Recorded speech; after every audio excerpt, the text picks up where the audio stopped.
Bismillahirrahmanirrahim. Assalamualaikum warahmatullahi wabarakatuh. Sahabatku rahimakumullah, pintu-pintu setan itu banyak jumlahnya. Di antaranya ada 10. Yang pertama adalah hasud. Ini adalah pintu terbesar yang akan dimasuki setan ke dalam hati kita. Hasud atau dengki itu akan menjadikan manusia itu hancur sehancur-hancurnya. Hasud itu tidak menyukai orang walaupun orang itu dekat. Senang ketika melihat orang itu susah. Dan susah ketika melihat orang senang. Jika seseorang memiliki sifat ini, setan akan menghias-hiasi yang seolah-olah menjadi baik. Sehingga disukai oleh syahwat.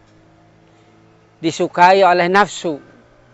Maka berhati-hatilah ketika kita dalam diri kita ada hunjaman sifat hasud. Karena itu adalah pintu setan yang sangat luar biasa. Sahabatku rahimakumullah. Kemudian pintu setan yang kedua adalah marah. Marah itu ghadab. Ini juga pintu setan yang besar. Marah dapat merusak akal. Jika akal lemah pada saat itu, tentara setan akan melakukan serangan. Dan mereka akan mentertawakan manusia. Jika kondisi kita seperti ini, sahabatku rahimakumullah, segeralah minta perlindungan kepada Allah Subhanahu wa taala. A'udzu billahi minasyaitonir rajim. A'udzu billahi samil alim minasyaitonir rajim. A'udzu billahi samil alim minasyaitonir rajim min hamzihi wa nafthihi wa nafsihi. Pintu yang ketiga, sahabatku rahimakumullah, pintu setan adalah terlalu dalam menghias. Yaitu suka menghias-hias tempat tinggal.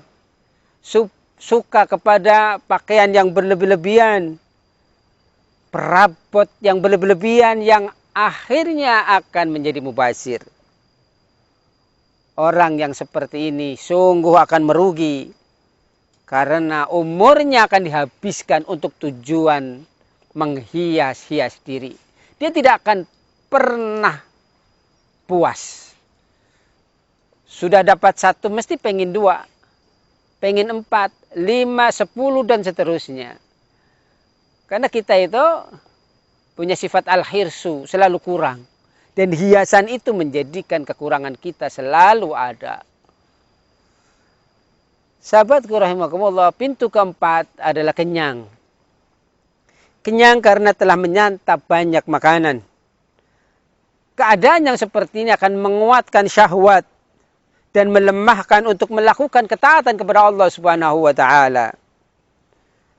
Maka kerugian bagi orang yang selalu kenyang.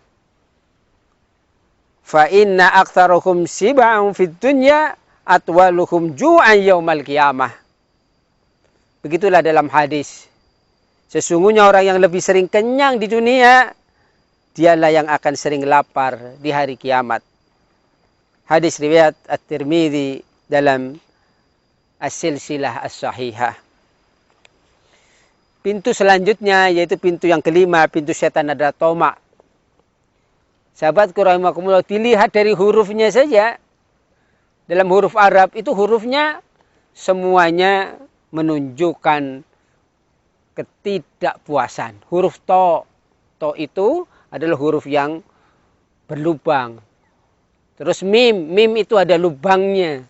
Kemudian ain itu seperti selalu menganga itu.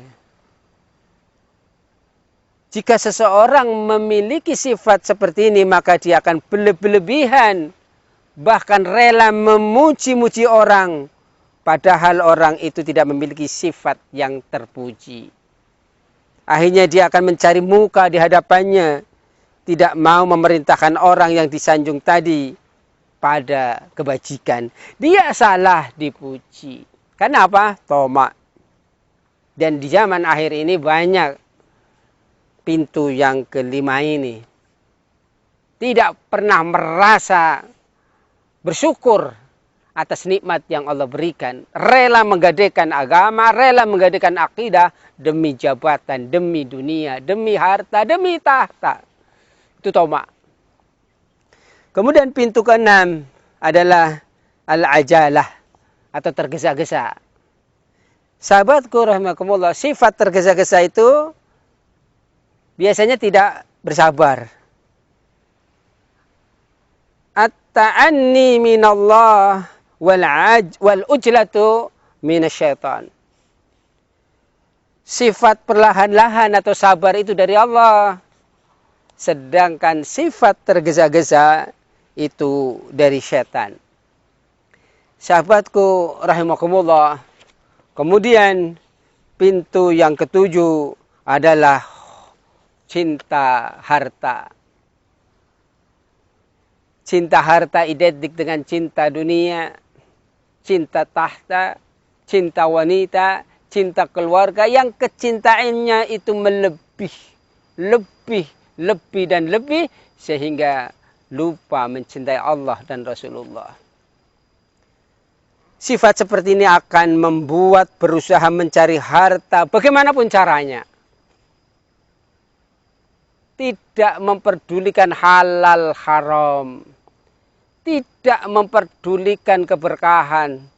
Tidak memperdulikan harta itu baik, thayyib, atau yang menunjukkan kekuatan iman. Yang penting hidup ini adalah harta. Ia takut miskin sehingga bakhil dan tidak mau melakukan kewajiban. Tidak mau berzakat, tidak mau berinfak, tidak mau bersedekah. Dia pelit, dia medit, dia kikir. Maka hati-hatilah terhadap hubbud dunya. Kalau sudah hubbud dunya, cinta harta, cinta dunia, wa karahiyatul maut. Dia tidak pernah mempersiapkan kematian. Mempunyai tanah, dia tidak ingin agar tanahnya diinjak orang. Boro-boro akan disedekahkan, dia tidak mau. Karena apa? Sifat cinta harta. Anggapannya harta itu akan membahagiakan. Padahal ketika dia dikubur, harta itu justru akan menenggelamkan dibenamkan sedalam-dalamnya kubang kerugian. Pintu ke-8, pintu setan adalah fanatik. Yaitu mengajak orang awam sehingga ta'asub. Fanatik kepada golongan. Fanatik kepada dirinya. Fanatik kepada kelompoknya. Fanatik kepada madhab. Fanatik kepada partai. Dan seterusnya dan seterusnya. Orang yang fanatik itu tidak mau beramal selain dari yang diajarkan oleh golongannya. Sahabatku rahimakumullah, berhati-hatilah dengan pintu yang ke-8 ini. Karena nanti akan timbul perselisihan. Padahal teras surga itu kalau tidak ada perselisihan. Bagaimana dia mau masuk surga? Perselisihan masih dilakukan. Sahabatku rahimakumullah, pintu yang ke-9 adalah yaitu mengajak orang awam untuk berpikir yang susah-susah. Sehingga orang awam itu akan masuk kepada kesyirikan, kepada kemaksiatan. Diajaknya untuk berpikir tentang zat dan sifat Allah yang sulit dikapai oleh akal mereka. Sehingga membuat mereka menjadi ragu dalam masalah yang paling urgen. Allah itu tidak ada. Mana buktinya? Orang awam itu akan menjadi terpengaruh. Sehingga hidup penuh dengan kekurangan, kemunafikan. Tidak adanya iman, kekeringan iman. Kemudian yang terakhir sahabatku rahimakumullah, pintu yang ke-10, pintu setan adalah suudzon, berprasangka buruk.